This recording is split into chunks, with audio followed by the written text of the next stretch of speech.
How's everyone doing? Welcome to the final episode of After the After Hours with your boy TraderPrad. The final day of this week is tomorrow going to be a free fall Friday. Now get ready for tomorrow. Papa Powell going on the microphone. Papa Powell going on the microphone again. Get ready for tomorrow. So I do have a watch list ready, but if you guys are ready, hit that like and subscribe. Hit that like and subscribe. Thank you guys for all the love. Thank you guys for all the support.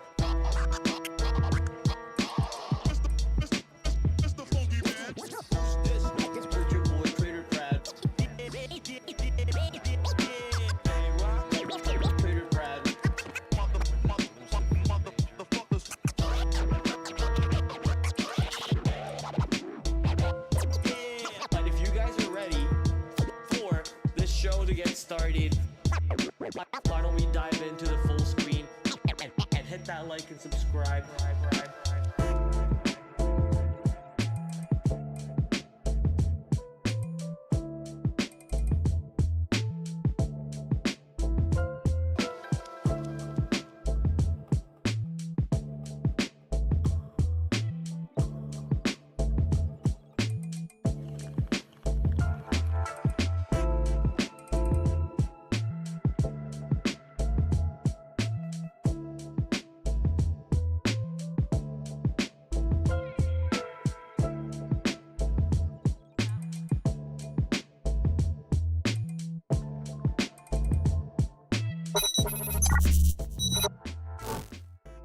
Yo, what is up, people? We're back. Another new camera angle. That's right. We got bored of the old camera angle. How's everyone doing? Happy Father's Day to all the fathers out there. Happy Father's Day. Happy weekend. Happy Sunday. We are getting ready to go into a short little week over here on the market.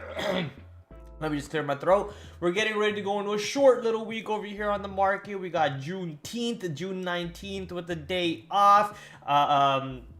And then we go back to the market as regular schedule. And then next week we have a little bit of a firework of a week because we got Third Friday coming up. We got a bunch of other craziness coming up with that relative to that by that I mean the S&P 500 rebalance, but specifically for what the stream is about, which is getting ready for next week, getting ready for all things that we might have to keep an eye out for. On my homework, I didn't really find too much for us to be excited for. Almost like this whole week is just a write-off, a week where it's a preserving capital type of week. It's a week where if you made money the last few weeks, you preserve it. It's not a week where you go out and gun to make money unless there's an opportunity that shows up. It just looks like a very boring week, and with a short week, usually volume is tend to go lighter on the market too. Markets don't bring in that much extra juice, extra volume.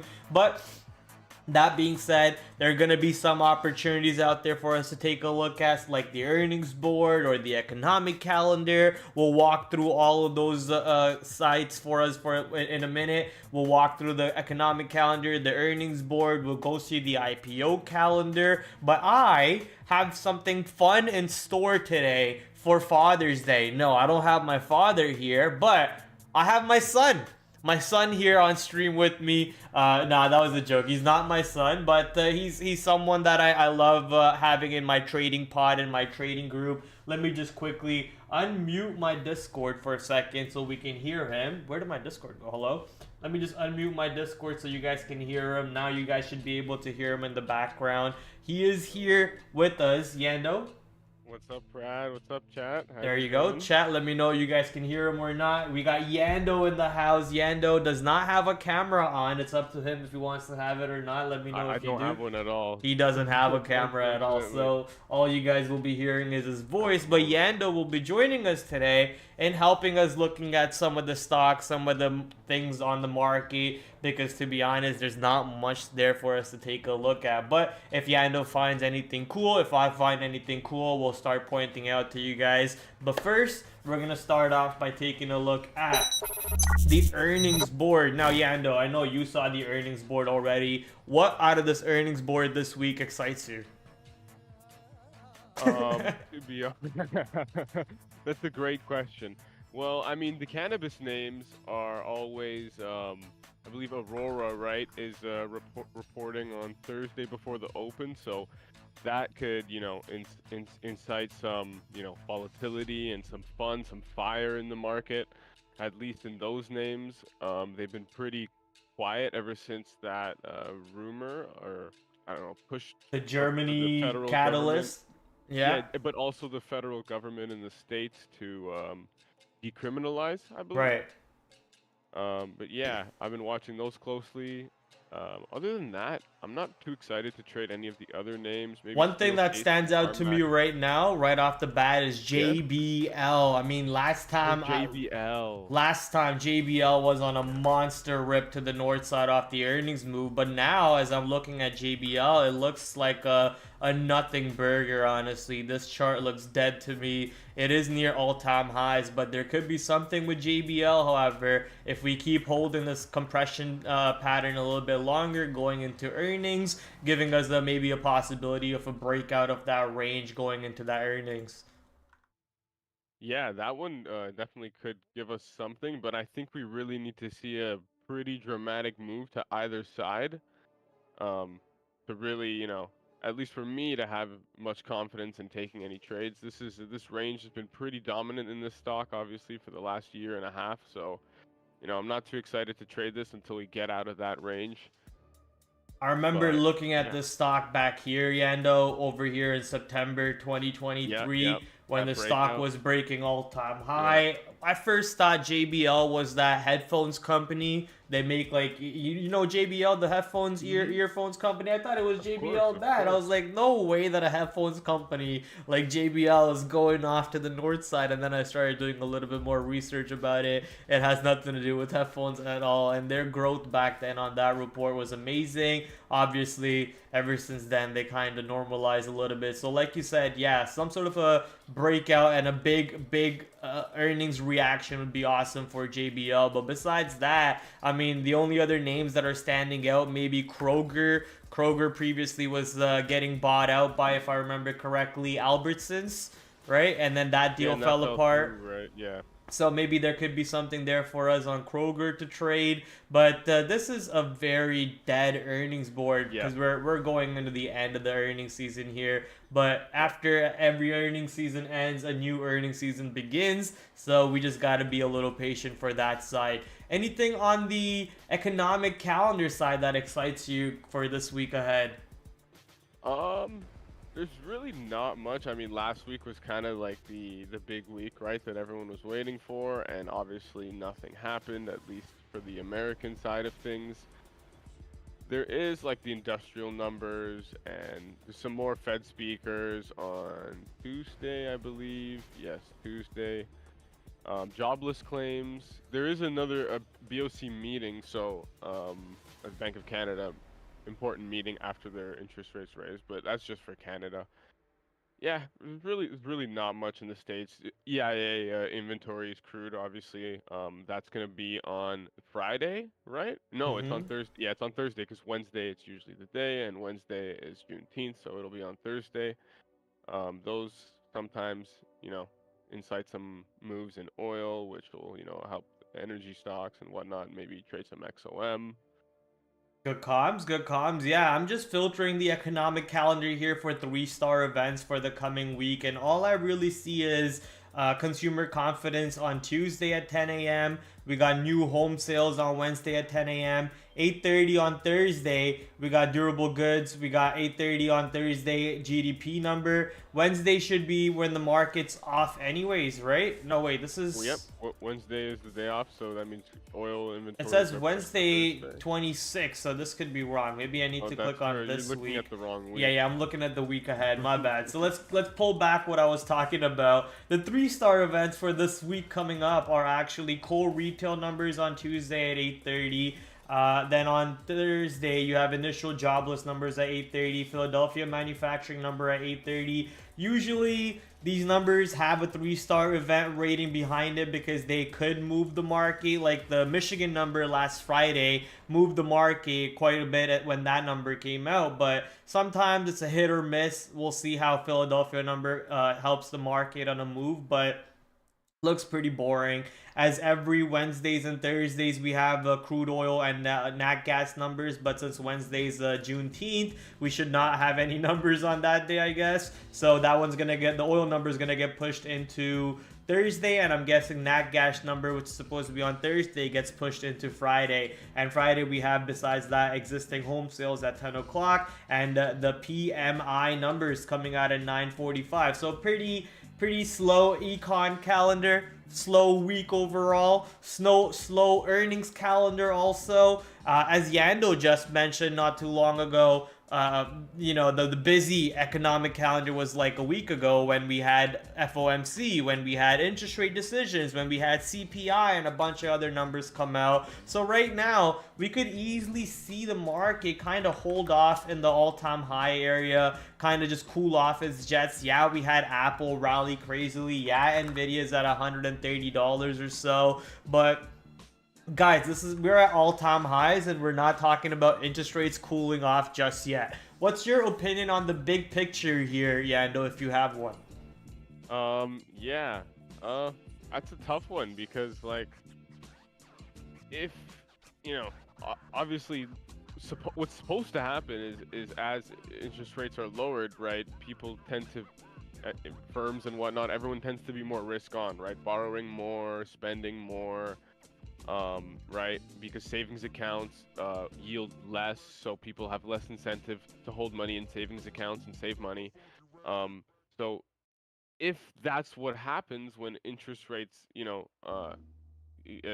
when they decide to lower interest rates, then market will absolutely send it. Like in my opinion, like the everything will probably like be screaming towards all-time highs. Like people will be bidding up the things that aren't at all-time highs, and I don't know. It's just it's kind of weird. It's kind of weird because like if they do that, then the inflation problem should just come back because the price of everything should still keep going up because people are still spending like crazy, which will then create the high demand for products again like there was, and then we'll probably go back into the same cycle. But that's like, I don't know. It's really hard. It's really hard to tell what's gonna happen. No, that was very well put over there. I like it. You're not wrong with what you put. So seeing the market at all time highs, it's kind of hard to keep thinking. Exactly. Very very confusing over here. Because we were supposed to be in a time where people were spending less, and supposed to be in a time where asset prices calm down, right? That's what interest rates are supposed to do. And I guess in a way, asset prices, the important things, the things that flex CPI and inflation, those have gone down, right? Because the stats that we're getting monthly, the CPI and whatnot, it's going down relatively, at a relatively steady pace. So if it continues to do so, they should lower rates, right? They kind of have to. And then, like, what does that do for our all-time high market, right? That has to send it further, right? Or maybe the opposite happens for once. Stocks only go up, right? Yeah, I mean, like that's what's supposed to happen. Stocks only go up, right? Yeah, that's the weird part. Like, I was asking on my floor because obviously for those of you who don't know who Yando is, Yando works at the headquarters office on the Trader TV floor office that I used to work at. Great trader on his way to being a graduate and you know, hard worker. But we don't work on the same floor anymore, but that was just a quick intro for the chat. The point I was trying to get to is we were having a discussion on my floor as to, you know, when would be a good time to buy Nvidia since it just had a split or whatever, right? Do we really see Nvidia going below $100?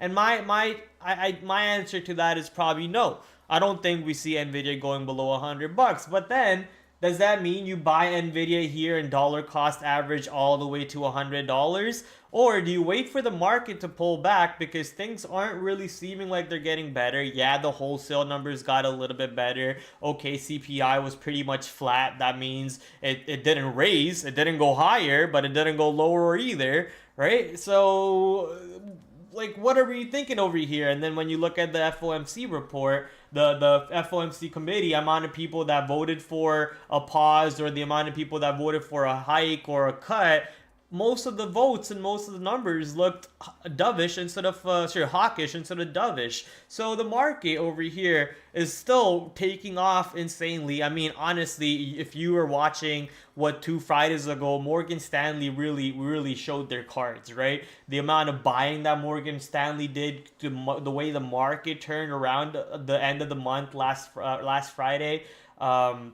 Insane amount of buying came in on the QQQs on the S&P 500.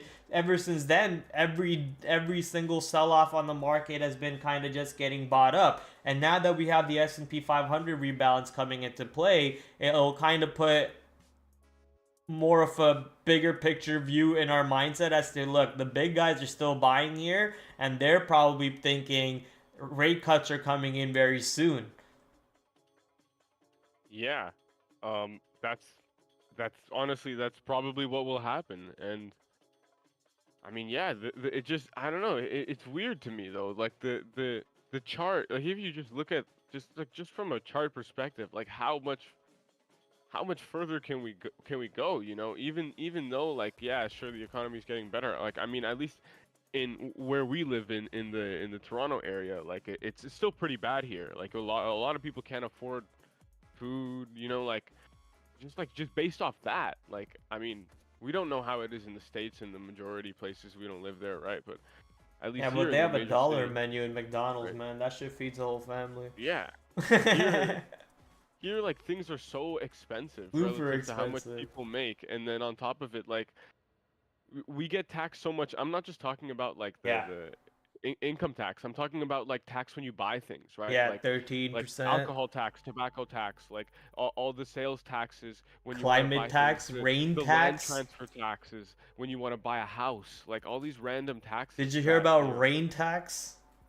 I heard about that. That's not a thing yet though, right? It will be soon. Yeah. Rain Yeah. tax in Toronto, man. Toronto's going to shit. But yeah, you're not wrong. Then that's where the question is. So if we think the market's going down, It's or at not least that. I it don't think needs to that. go down before we need to buy. But when does it go down will be the question. Like what do we need from the market here to make it go Well, down? like Because every bad event just keeps getting bought up. yeah, that's what I mean. Like it can't do it now. It can't go down now. Like it just everything will just be soaked up, right? Like that's exactly what the market is doing now, and that's what it has been doing for the last, 2 years essentially. Even Hmm. in that period of uncertainty when the S&P and the Nasdaq fell like quite a bit and Nvidia fell like however, well, let's see. I'm looking at the chart right now. Peak to trough, it fell 70% in that 2022 downturn, right?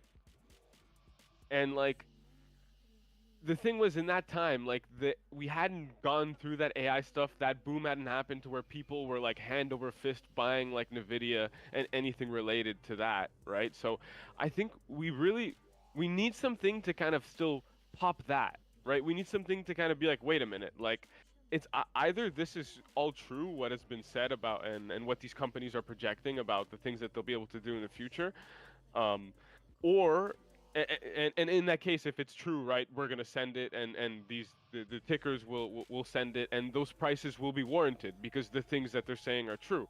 But if the things that they're saying aren't true, or even will take an extra 5, 10, 15, 20 years to achieve, that's when we'll start to see people panicking and trying to get out of these investments, right? Because they're extremely risk-on investments, right? And we just haven't had that thing to come and be like, hey, wait a minute, is this right? Wait, is this actually going to happen in the next 5 years, or is it more like the next 15, 20 years? I think it's for sure in the next 15, 20 years. If you look at how the exponential cycle of any technology works, right? They call it the exponential law. I forget, or Moore's law or something like that. I forget what the actual law is, but it hasn't really been that exponential. Because if you see when the first computer to like internet happened, right? It was Hmm. like around 10, 15 years. And then from internet to like a smartphone, that was like another 10, 15 years. And now Yeah, from a smartphone to like just the birth of AI to the tapping into AI, it's been another 10, 15 years. yeah, And yeah. then another 10, 15 years from now is when you will start Kind of get getting to the real AIs deal. into like Yeah, robots, AI into like your cars are all full yeah, yeah. self-driving and no one's driving cars anymore manually. Like it gets to like that point. So if you get to that point, who's who's the most set up to take advantage of all these moves? Companies like Nvidia, Tesla, ARM, the companies that provide the cloud computing to these AI companies like Oracle, CrowdStrike for security. So it just more technology, technology, technology, and then you have people talking about the bubble for AI and how the market's so close to being a bubble that it's gonna get popped. AI is a bubble, internet a bubble. And people talk about the dot-com bubble and how they saw that one Mhm. play out. So Mhm. like, I mean, if you're talking about a bubble for AI, in my opinion, there's so much room for the bubble to even form before it gets popped. So that Yeah, means yeah. it's got That's in what I mean. lots of room. I'm totally agreeing with that. Yeah. Totally agreeing with that. Like this is like because like think about it. What I was gonna say is think about it from like a market, not a market maker perspective, but from like a big boy perspective. Try like there's always like everyone's always like the crowd is always right in the market for 95% of the time. The Hmm. crowd is always right. Like the crowd is always right long term. Like this is just how it's always been, Yeah. right? But there are those moments every so often where everybody is wrong, Right. and it's just like how long until that comes? What is that? What are the signs of that? Right? And I don't see any signs of this yet. All I see is signs of this continuing, going higher, Yeah. right? Like there's no real reason for me to be like super bearish on the market now. Like there's nothing, groundbreaking happening where it's like, wait a minute, like this is, something's off here, Right. right? No, we haven't gotten there yet. Right.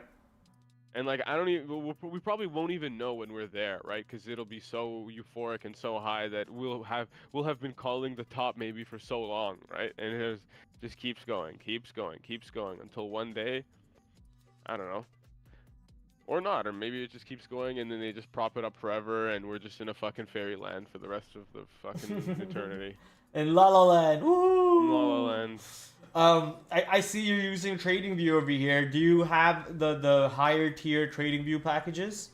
Yeah, I do. I think I have the highest one. Do you use the volume bars at all? What do you mean by volume? Oh, like the side one, the profile. No, no, not profile. So click on one of your charts or open a Yeah. new layout. Either or if you don't want to mess with this layout. That doesn't matter. We can. Okay, so click on one of your charts and you see where where it says D on the top left. Besides the D, not here on the top left, yeah. There's a little candle bar. Go to the candle bar. No, no, not here. Right beside the D, there's little. Now it says 5 minutes. Beside the 5 minutes, there's candle bars. You see those little candle bars? Above, Oh, above. this thing, Yeah. this thing, yeah, Click on that. Go to volume candles. Right now, each bar on your chart is based on how much volume was transacted. So you could select your candles to preset. So let's say if you're trading Nvidia and you Like want the width of the candle. the width of the candle is based on how much volume is transacted. So you could preset this to be like, I want each candle to be based on 100,000 shares. Okay. Right? And then now you have a view of where buyers are really coming in. And anytime 100,000 Wow. shares, yeah, so volume bars Kind are of kind of interesting. OP. Really OP. You should check into it, learn how to play with this. It's a very useful tool. It's a different way to look at the chart. It's not price and time based, it's volume and time based. So how does this form? How does this look like real time? Based on volume and based on time. But like, So normal chart gets painted based on time and price, correct? How long it's been trading at a certain price, and the bar gets painted. And then your volume gets shown on the lower end of the chart. But now you can set this chart to be painted based on every 50,000 shares, every 100,000 shares, every 500,000 shares, whatever you want it to be painted on. And then it'll be based on time. So every 5 second you might be seeing, I don't know what the exact volume is on every single bar, but you're seeing how much volume is being transacted every bar over here in the 5 second interval. mhm. So if you see, there you go, yeah. This is like volume based. So Yushi usually has like a chart that he just cycles through and he shows us. And I think he sets it to like, I forget actually what he sets it to, but he uses a volume based chart to find buyers and sellers in a different way than normal price action based charts show you. Mhm. I don't Very pay for cool. TradingView this view on TradingView, so I don't have it. But if Uh, you have it, that's pretty sick. Definitely try this out. Yeah, play with it. Play with it a little bit. All right. Why don't we dive into chat if you're here with me still? To tomorrow's watch list. Not that there is anything really that exciting for me tomorrow. It starts with Adobe. We have the IPO from Friday, TEM, which actually gave some really good opportunities for the long and the short side. So I'll be continuing to watch TEM. Oracle, another stock that reported last week. We'll be continuing to watch that as that's at all-time highs. And then we just have the same watch list that repeats itself. GME, Apple, Amazon, Google, Microsoft, basically the Magnificent Seven. Most likely, most of my attention is on Nvidia and on Tesla. So let me just quickly go to Tesla over here, and then we'll give Nvidia to Yando to see what his opinions are, what levels he's watching, and so on. So here's my Tesla chart for us. If you guys are seeing on the main screen, yeah, you guys can see it. Here's my Tesla chart. Friday, pullback. We had the good news come in on Thursday after hours or Thursday pre-market, either or, whatever you want to call it. We had the good news that Elon now has a higher percentage of the Tesla stock. He got his $56 billion pay package. Everything looks good. Tesla possibly moving to Texas, Austin, Texas. Is it Dallas? Austin, Texas? Whatever. It's moving to Texas. Austin, Texas. Austin, Texas. Moving to Dallas Tejas. is also in Texas. That's right. Dallas is in Texas. Texas is the state. Dallas Yeah, is it's the city. city. Gotcha. And then Austin's also a city? Yep. Okay. So it's like Toronto. No, that's Ontario's Texas. Ontario would be like Texas. Yeah. Gotcha. And then Toronto will be Dallas? What's the capital of I Ontario? think it's Austin. Yeah, it's Austin. Austin is the capital of Texas. The capital of Ontario is Capital of Toronto. Texas? Austin. Ah, okay. Yo, that looks beautiful, bro. It is beautiful. Holy. It's quite lovely. That looks amazing. Not as good as our dirt city though. Come on, let's be real. Let's be real. But yeah, so move into move into Texas very soon. Is SpaceX in Texas, or is that from Boca Chica? Where's So SpaceX? SpaceX probably does something in Texas, but where Miami? they launch rockets from is in Florida.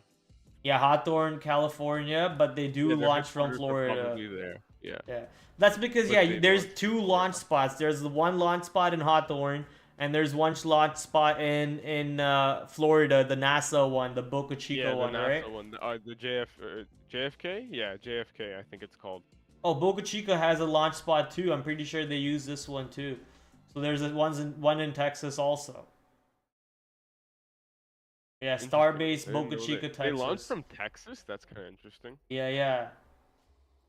I thought Boca Chica was the one in Florida, but I think you're right. JFK Space Center is the one in Florida. Yeah, JFK Kennedy Space Center. Yeah. Kennedy, yeah. All right, cool little space trip over there. But Austin, man, Austin is now booming. You got Joe Rogan, you got Shane Gillis. You've been having Elon Musk, but now you're gonna have more of Elon Musk. And honestly, this is not probably a good news for anyone in Austin. It looks like Austin's gonna turn into the new California, so it does not look good for you guys over there. Yeah. Anytime big people show up, the whole city will start turning to shit. So good luck to you guys. But shout out to you because your life is booming a little bit more in that place. And not so good for Tesla, however, because Friday was a big sell off. I have this anchored VWAP that I'm quickly going to zoom out and see where that comes from. That actually comes from the most recent earnings. So the most recent earnings anchored VWAP is where the stock actually found support on the 5-minute chart. And even if you pull back on the daily chart, look how big of a base that Tesla has been forming for multiple weeks, somewhere in front of 167, 175 or so. So it'll be hard to expect Tesla to really break this bottom. And if we do break this bottom and show sellers under 167, then I think there could be some sort of a short play to the downside. Honestly, I'm looking for more of a false break, some sort of a trap for the longs that got in over here who have their weak stops under. They get shaken out, and then we start popping back up to the north side. I think that could be a really good play on Tesla to keep an eye out for. But at the moment, this is a strong base, and as a wise man once told me that the stronger a base, the higher in space. So I think Tesla is getting ready for a big move to the north side. I think Kathy Wood said Tesla, or no, this shit Bitcoin. I think she said Bitcoin to $1 million and Tesla to 2,000. Yeah, she did say something like that. Tesla to 2,000. What do you have for us on Nvidia, Chief? Nvidia, eh? Let's see. So this bad boy just been absolutely sending in. Let me show my levels here. I got rid of most of them. Yeah, I always get rid of levels after we start clearing them because I feel like when we come back into them, like I want to look at the chart again and see how it reacted, like in the pre-market and all that, and then create new levels, right? So I always end up deleting them as we go higher. But yeah, let's look at a smaller time frame here on the 5. The video has been really interesting. You know, it kind of made that first move, and then we stayed in this kind of tight $2 range for what is 4 or 5 days, and then on the 6th day we broke out. On the 5th day we broke out, and yeah, honestly came in pretty well, held, and then just a simple staircase up on the daily chart, right? But as for trading it, it's been relatively difficult because it hasn't been really giving those clean executions that, you know, we look for off of like the previous day's highs when stocks are moving through all-time highs. It hasn't been giving that really anywhere near the open. It's kind of been doing it like later in the day, and you know, a lot of eyes are off the stock, less volume, so it becomes trickier to trade during those times. And like, I don't know how you feel about that, but that's just what I've noticed on this ticker recently. But for the longer term holders, man, you've got nothing to worry about. This is just pure buying every day. It's just, you know, clear like being held up. Nobody's really selling this. Every dip is bought. Every chance to get a lower price is just bought. It's kind of beautiful. But yeah, that's all I've got on this one. Yeah, I mean, I Not wish I bought the stock at like 120 or 117 was it, the low that it dipped to on the day of the split. What an opportunity that would have been, right? My yeah. goodness. And then you had AVGO who reported their earnings and their stock split, and that stock started running up to the north Yep. side. That helped Nvidia quite a bit. Since we're in the semiconductor industry, Yando, I want to talk about TSM real quick. look at TSM's daily chart. You know, TSM with the help of AVGO, with the help of Nvidia, Micron was another stock that did the same along with Nvidia. On the day that Nvidia had the stock split, Micron and TSM both broke their all-time highs and rallied quite a bit. I think Yando actually had a great day on TSM. He was actually down bad on the day, and because of TSM, he went back to flat. So shout out to him on smacking that day on TSM. I remember you killing it. But if you look at the daily chart on this stock now, it looks like a 3 days bounce off of the previous all-time high of $172, $172.50 or so. This 50-cent range that could possibly give us some sort of intraday trade on Monday tomorrow. Possibly a bounce off of this 172, 170 area for us to maybe look for a long. And if 170 does not hold, if we're seeing clear selling below 170, possibly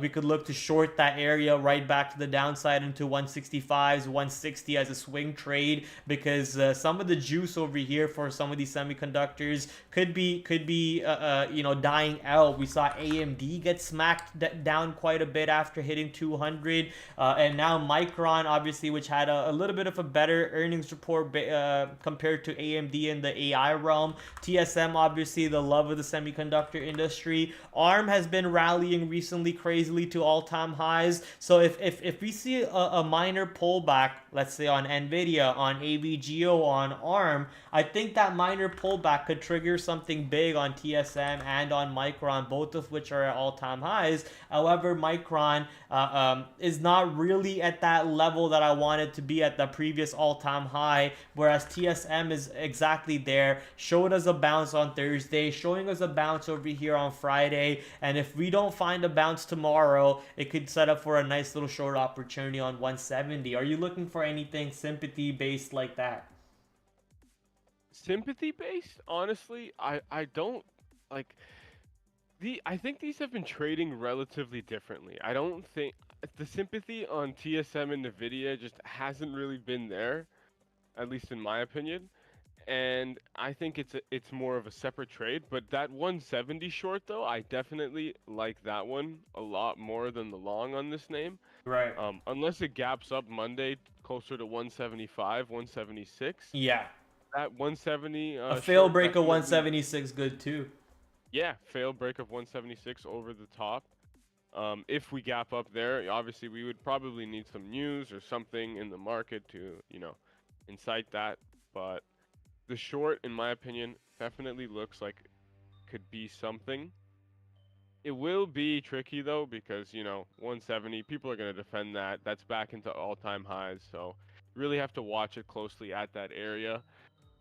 I'd say, yeah, if you're taking a swing on that, you're definitely going to need to give it a couple bucks. You might even want to give it to the top of the previous day, 174.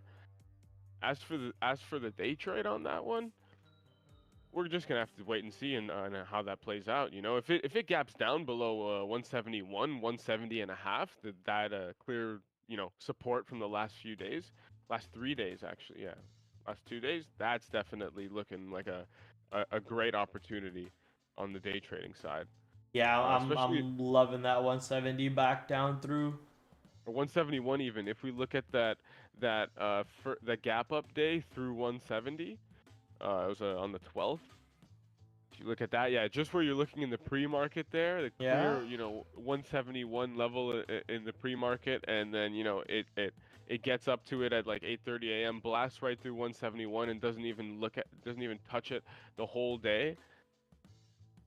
And same thing when it gets by. Look at the second day at Yeah, that 171. looks Violates nice. it the second day, quickly runs away from it, and then when it gets a chance to test that same level on lower volume with probably a lot less sellers, look, it holds it pretty perfectly. I like it. Yeah, yeah.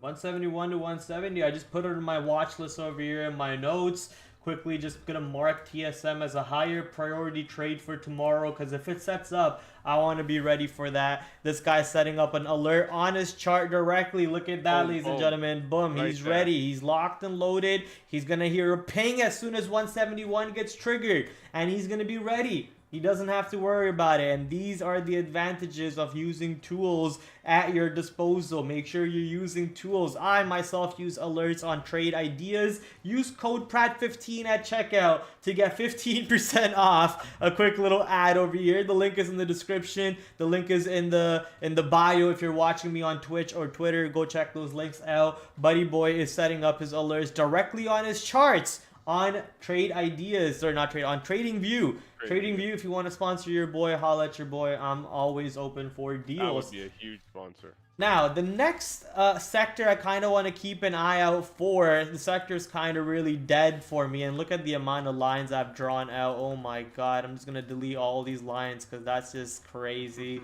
But this next sector I kind of want to keep an eye out for. It's not ripe yet. You know, it's not ripe for the picking just yet. But when it is, we want to attack it. It's the Bitcoin sector. I don't really want to do anything with the Bitcoin sector in this range that is chopping around it. We've seen the 59 area come into play. We've seen the 60 come into play. We've seen the 70 come into play. Surprisingly enough, right now it's 6666. That's pretty crazy.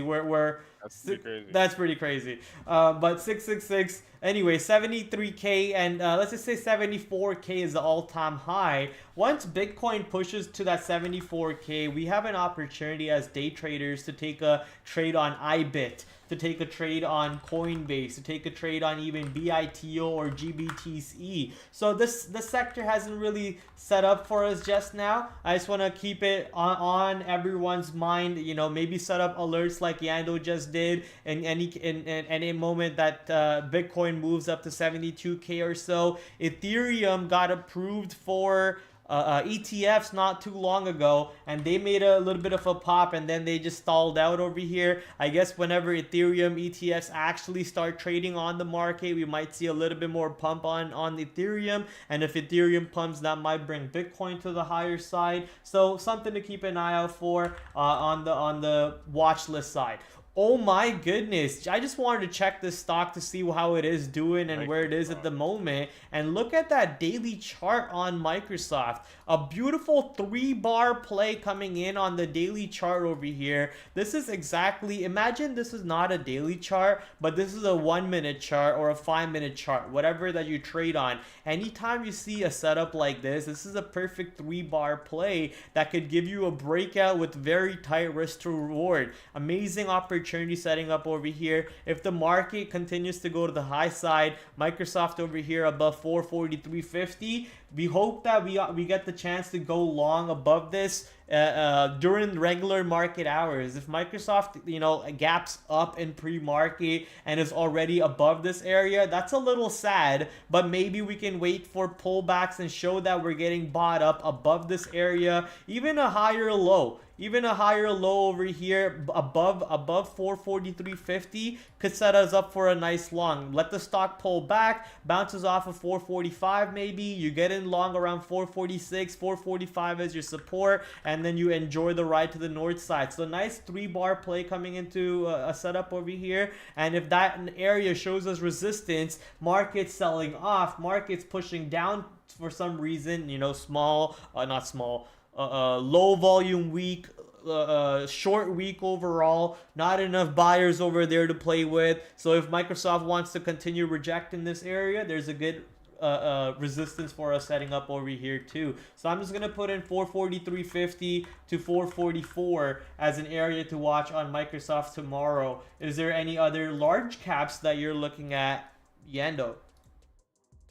I did have my eye on, where is it?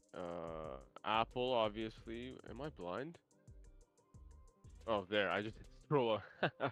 There it is. Yeah.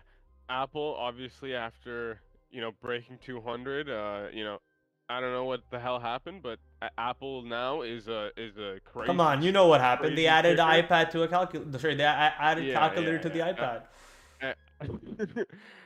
Wow, look at this chart on this chart. Yeah, it's a small cap stock. Come on, that's normal. Wow. That's a small cap stock, bro. Wow. Look at this volume bar. That's crazy. Holy. Okay. Well, yeah. Anyway. Why is your volume candles directly on the chart?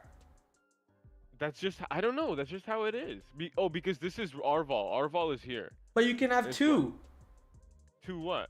Click on your volume candles, right click on it. I like that. It saves space though. Oh, you're a weirdo. I don't. I don't need to have, like, the volume doesn't need to be in a perfect little box. Like, I just need to see the number, right? My OCD needs to. Like, I want to save space, man. I don't have large monitors. It's like a 24, 25-inch monitor. Yeah, same. Oh, I get you though. All right, continue, sir. Yeah, Apple though. I don't. Man, this thing that day came. It broke out of 100, and it just, this stock is now changed forever. It's now a day tradable stock. It actually moves. It does something for once in its life. Breakouts are actually clean. Yeah, it's actually shocking to me because my whole life trading Apple, it's been terrible for day That trading for red the most candle is part. not real, is it? What the No, fuck? probably not. I mean, okay, it is real probably, but like remember, like, this is not the actual I volume do see it. that takes place, right? Like, TradingView doesn't show all the volume, right? So that's just on Yeah. that one gateway. Yeah. So like it's missing all these other candles are way, like, they should be way larger, right? Yeah, yeah. But yeah, no, Apple, man, like, as for levels, like, it's been tricky, like, these ever since it broke over the 210 area, like, we haven't really had many, like, clear levels. It's only traded here for 3 days. It hasn't hit 210.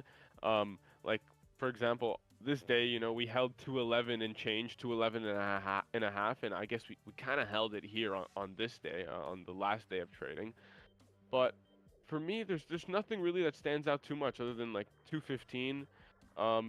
Looks like a pretty good level as of now, and then obviously the 220.20 high.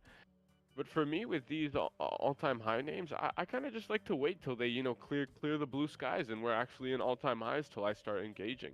I don't know about you, Prad, but Yeah, something that stood out to me that you mentioned, surprisingly enough, I did not have this anchored VWAP placed in and I just threw it down. It's for that day where Apple went absolutely bonkers on, and you can see how I always have anchored VWAPs from earnings points, right? You can see how this earnings point anchor VWAP showed you how the stock ripped up, pulled back, found support. The buyer from this area continued to buy, and anytime we dipped down, we got bought right back up. And now I want to see if the buyer that activated this monster move where Apple went from being the second largest publicly traded company to the largest publicly traded company. What do the buyers on this day do when their average price gets tested? I don't care about the little guy, the big guy who painted this chart. There's someone who's able to move Apple to paint the chart like this. How does he act? And maybe I shouldn't assume their gender. How do they act? Right when the volume when the price comes back to there? It could be Chappy. That's right, Taffy. it's definitely not Kathy. But Oh, Kathy. I heard Chappy. I was like, Chappy. It could be Kathy. Yeah, I mean, it's not Kathy for sure. No, it's definitely not Kathy. She's locked up in Tesla. She's locked up in Tesla. She's too busy for remembering the Rivian that she bought for the Nvidia that she sold. She's still crying about Palantir closing too early. Come on, let's be real. All right, we shouldn't be dissing her. She's. I mean, bro, she's hella cute too, bro. Holy, Kathy Wood when she was young. When she was young, look at this. I mean, respectfully. That picture is fake. Nah, you're fake. I believe this is real. That picture is fake. I believe this is real. That is not her. I don't believe that she looked like that back then. Come on, bro. That is Photoshop. There's no way. Come on, a young, ambitious Kathy Wood. She would not be in this industry if she looked like that. Okay, let's not go there. Let's stop talking about this right now before we both get canceled. Day one of bringing Yando canceled. All right, so the person who moves the stock Apple, like Apple, once again, it's hard to move Apple like this. So if you're moving Apple like this, how do you act when your average price comes into play? And their average price right around, once again, keep in mind, as Yando just said, the volume, the price bars sometimes on the trading view. If you're not paying for the data packages, which I certainly don't, if you're not paying for the data packages, you're not getting the full information. So the volume weighted average price from this point, it's at 210. 210 for me, but it could be a little bit different too. It might not be exactly at a 210. So that's why I always give stocks a little bit of a range, a little bit of a leeway room based on wherever the indicators are on my charts. However, this 210 area right now, as Yando just mentioned too, we haven't really been seeing the stock get sold off under that or get below that at all. Give me a second, my niece is crying. Hopefully she's okay. Oh, Yeah, that 210 hopefully level she's though. okay. It's she's fine. I don't know, like she probably fell down and got hurt. Either way, I'll go check her out in about 10-15 minutes when we're about to close the stream. But yeah, the 210 level, like you said, Yando, surprisingly enough, that's where the anchored VWAP is coming in at. So if we keep finding buyers there, it could possibly kickstart another run to the upside that we could involve in. Yeah, most certainly. I think that's probably what they're waiting for. We haven't seen any, significant, buying in Apple yet ever since that first move over 210. It's kind of just been stagnant now, price discovery mode. So we'll have to wait and see for that one. We could stay in a range. All right, But it seems like Apple's got some steam. Last but not least, I want to take a look at GME. What do you have in store for us on GME? Do you still think it's a tradable stock? Is it completely dead? Now that the roaring kitty has become a roaring clown and also a roaring whale at the same time, how does GME set up for a possible day trade for you? For me, we really have to clear this 3370 level. Yeah, I would agree with that. For me, that's the kind of main pivot point that I see on this chart for me to want to slam into the longs. Before those prices come into play, I really won't be caring to trade this much.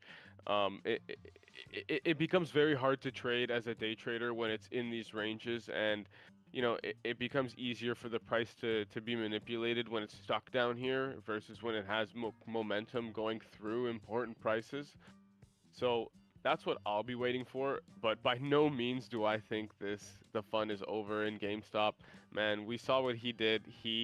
Roaring Kitty, exercised his options, sold some, but exercised most of them. He now has 9 million shares. He's what, like the third largest, second largest holder of the stock? Fourth. So, like, I don't really see this really going away. Like maybe they fight it, maybe they tried to slam it again and get into more shorts through other ways. Because I read something about how the short float of GameStop is actually it's not really what it is, because there are a lot of other what's the word alleys or ways of shorting this stock and other names without actually shorting the stock. So through swaps, obviously through options and whatnot, that's not counted in the short float.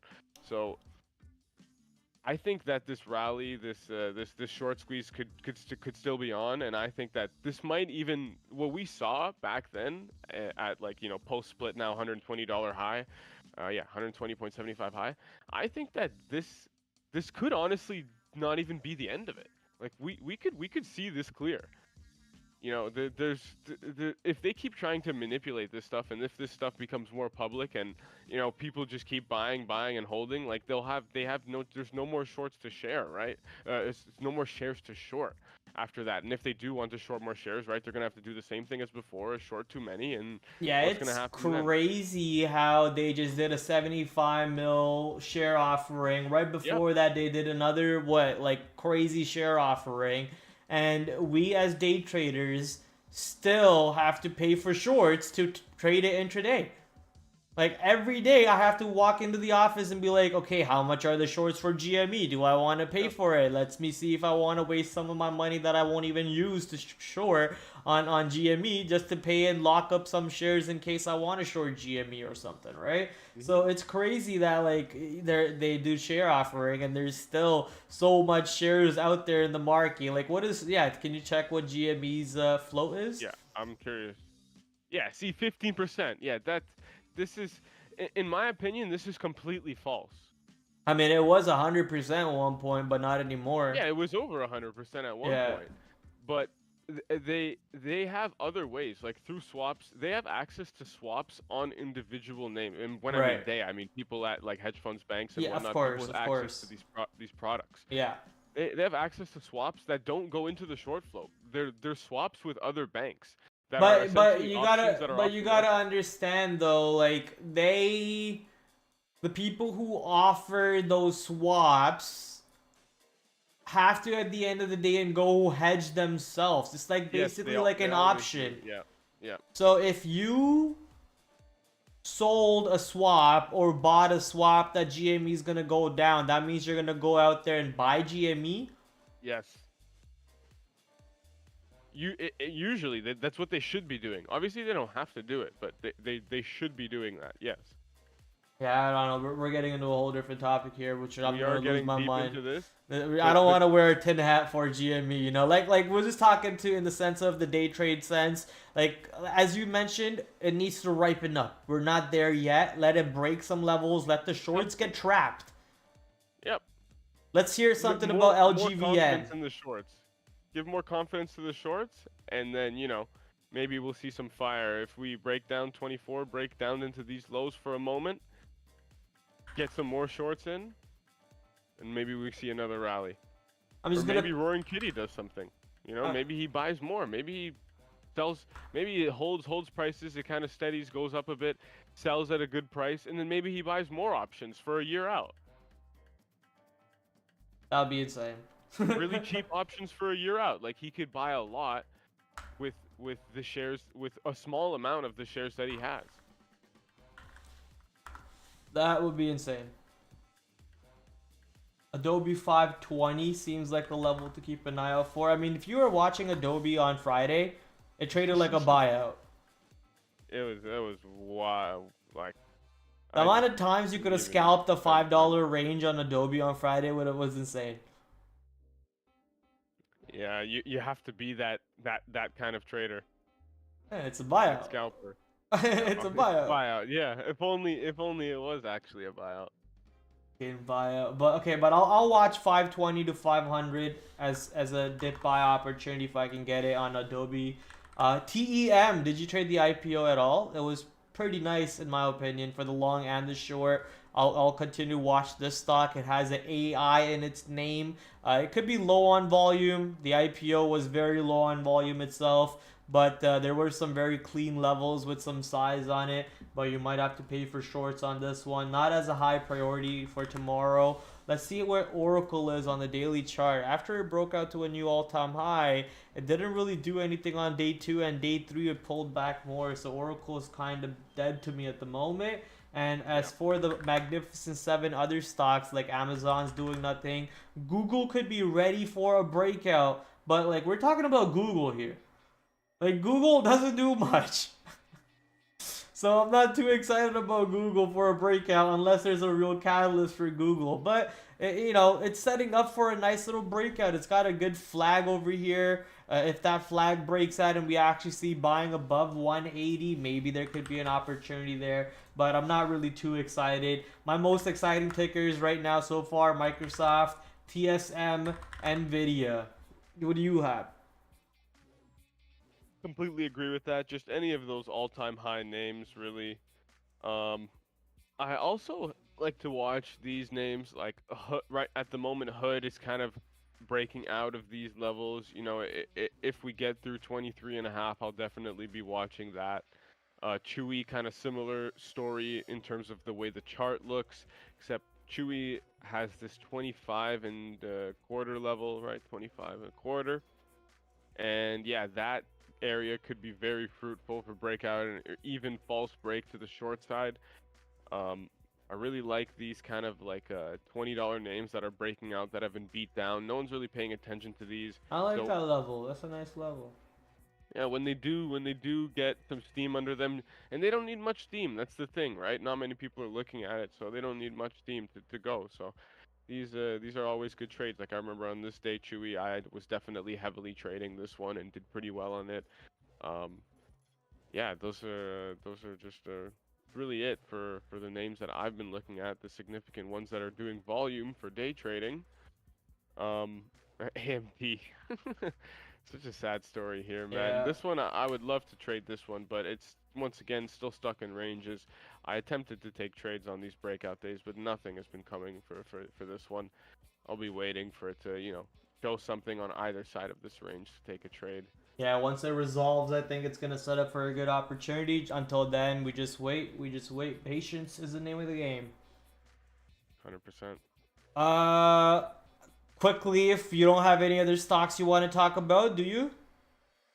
I don't think so.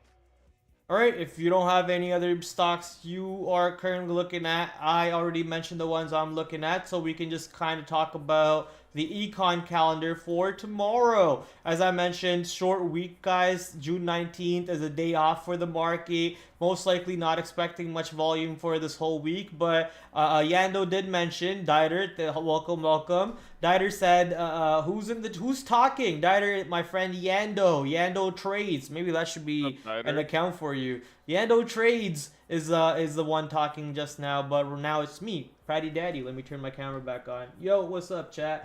So econ calendar, New York Empire State what the fuck? Okay. Anyways, manufacturing index from New York coming out at 8:30 a.m. 3-month and 6-month bill auctions and whatever smaller time periods. Usually the 10-year, 20-year, 30-year really move the markets, but it's good to see how these auctions come out as, because that could help you with interest rates and inflations and so on. FOMC member Williams, FOMC member Harker, all be talking throughout the market. So at 12 o'clock and at 1 o'clock, we got two FOMC members on the mic, and then one after the market closes, at which point we don't really care. So this is basically your econ calendar for tomorrow. Pretty weak, pretty dead. And then Wednesday is your day off. So Monday, Tuesday, we're trading. Wednesday, no stream. Thursday, final stream of the week. So short week for your boy Praddy Daddy too. If Yando wants to join us throughout this week at 8 o'clock, he's more than welcome to. Yando, there's an offer on the table for you every day, 8 o'clock. If you want to join us, talk about streams, maybe buy a webcam and, go full professional streamer with your boy TraderPrad here. It'll be an awesome opportunity to have a co-host. I enjoyed today, Yando, and hopefully you did too.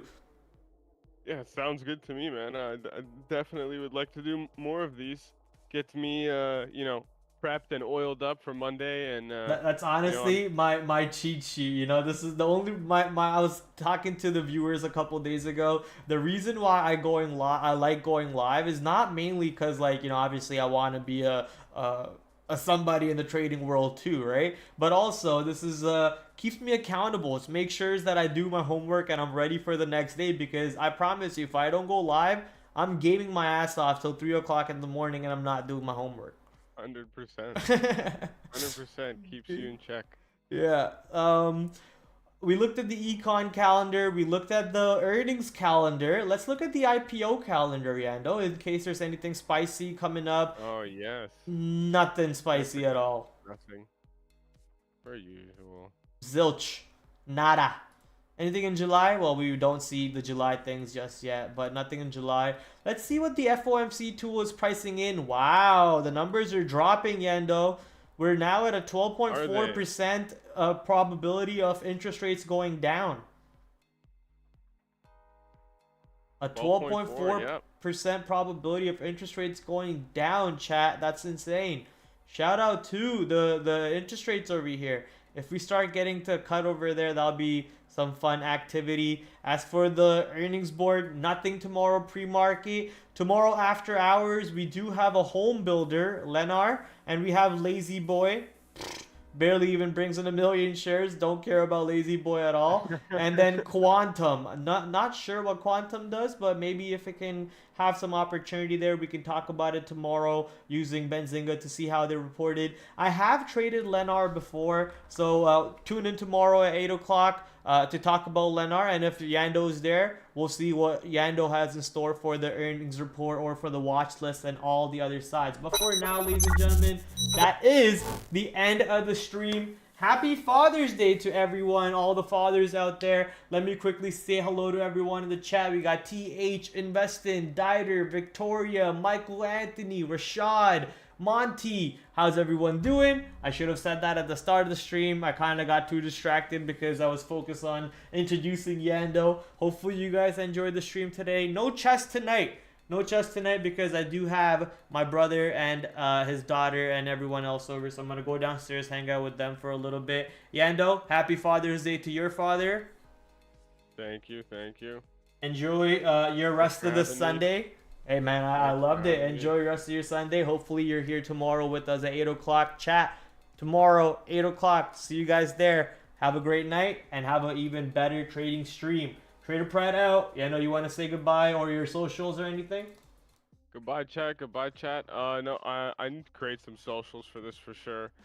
But yeah. I like it. Thanks for having me. This was a great talk. Great little session. I'll definitely be on more. And yeah, thanks, chat. All right, boys. Take care. Have a great rest of your Sunday and an even better trading session. TraderPrad out and Yando out. Peace. Yeah. Get destroyed. Get ready for trade off of. Get ready for the watch list for tomorrow, ladies and gentlemen. So I'm gonna bring in my big screen over here. Back to another brand new week of After the After Hours with your host TraderPrad. I'm doing great. Hopefully you guys are joining me on that great side. Markets are moving around. Might just be a risk on type of day, so let's see what happens.